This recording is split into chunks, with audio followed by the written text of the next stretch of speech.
大家好，我是采耳狗。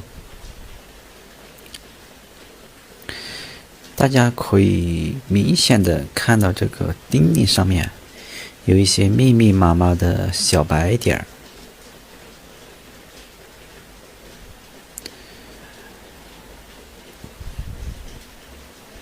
大家已经猜测到是什么一个情况了。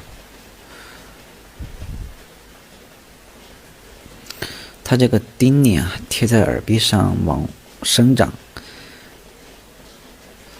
已经在这个外耳道的门口了。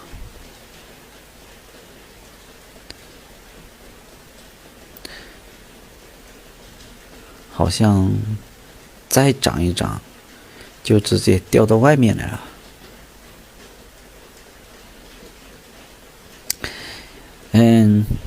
说到这个问题啊，我就想到很久以前吧，是前年嘛，什么时候啊？一个来我这里一个顾客，他跟我说，他在地铁上面啊，无意之中看到一个人，他这个耳朵里面，他说这个耳屎啊，都长到门口来了，仿佛要掉下来一样，他觉得好恶心呐，这种人。其实这个钉钉这个东西啊，也没有什么恶不恶心的，都是身体里面的分泌物，每个人都有。可能它的形状啦，它的大小，还有颜色不太一样。有的呢看起来就比较的清爽，有的呢就看起来比较油腻，其实也没什么恶心的。但是如果你长到外面了啊，就给人一种不讲卫生的一个印象。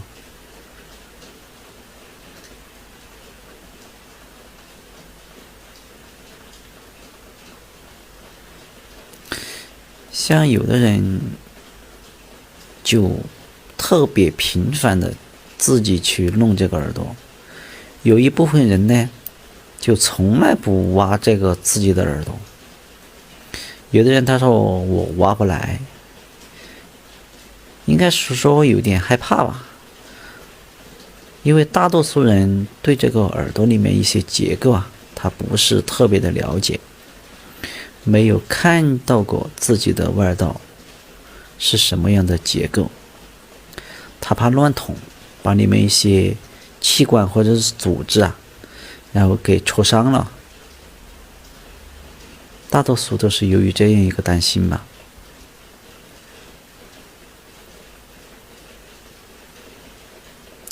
其实适当的清理下来，我个人觉得呢，对这个外耳道呢，还是有一定的帮助。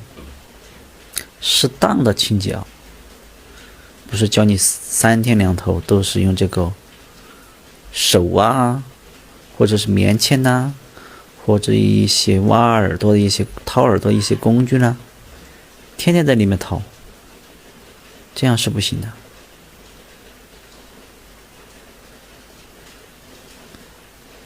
其实就有这钉钉啊，你说真的要从这个外耳道掉出来，其实这种耳朵啊还是比较少，除非是特别健康的这种耳朵。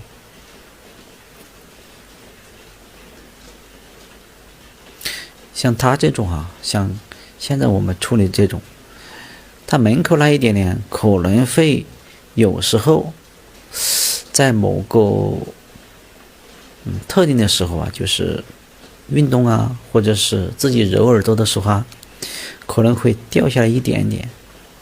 你说这种贴到耳壁上面的东西，怎么可能掉得下来？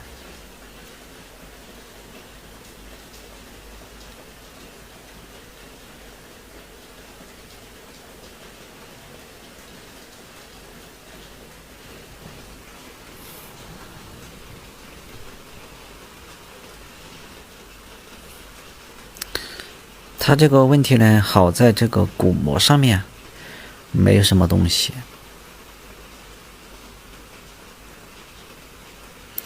如果长在鼓膜上面就难搞喽。这种外耳道就特别的深，很深哦。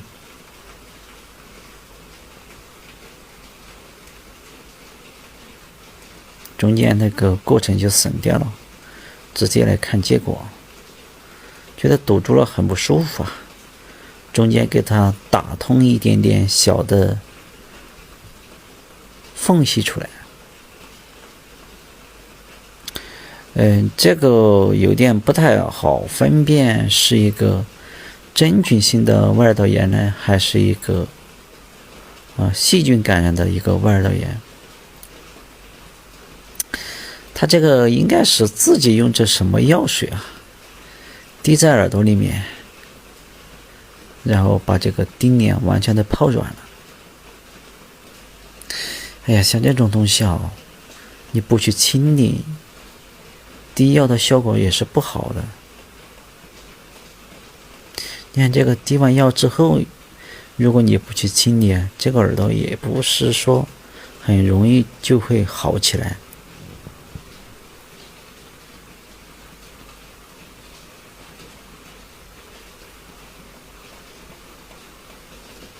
耳朵明显有一些就是鼓膜的地方明显的有一些充血。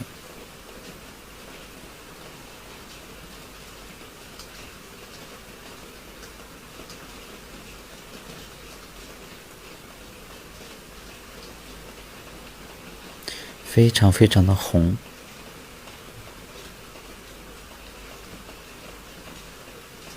像这种外耳道就没法说用这个器械去把它清理得很干净。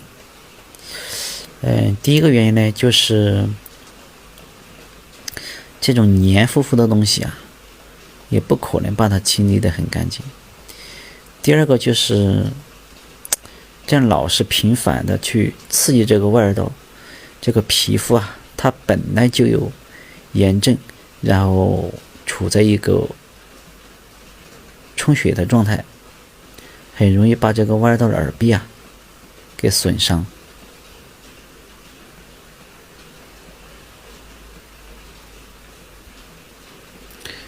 差不多的情况下，就用这个生理盐水吧，我用生理盐水把它给洗一下。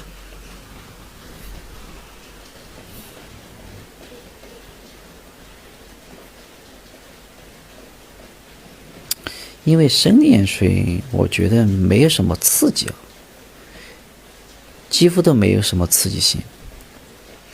如果这种耳朵用这个双氧水去洗的话，感觉对这个耳壁啊刺激性还是蛮大的。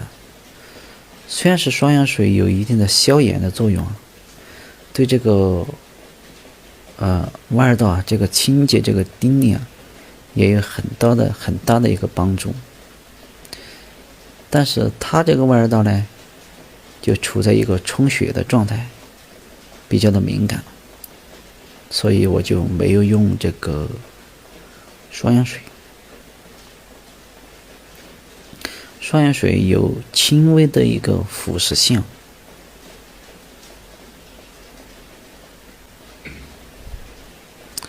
按理说这个一个是用药，就是往耳朵里面用任何的药，哪怕是这个生理盐水，哪怕是双氧水，其实我们不应该在视频里面去说这些问题，免得有的人呢就是看到觉得自己耳朵里是这样的情况，然后就盲目的用这些东西，这样是不好的。今天的视频就到这里。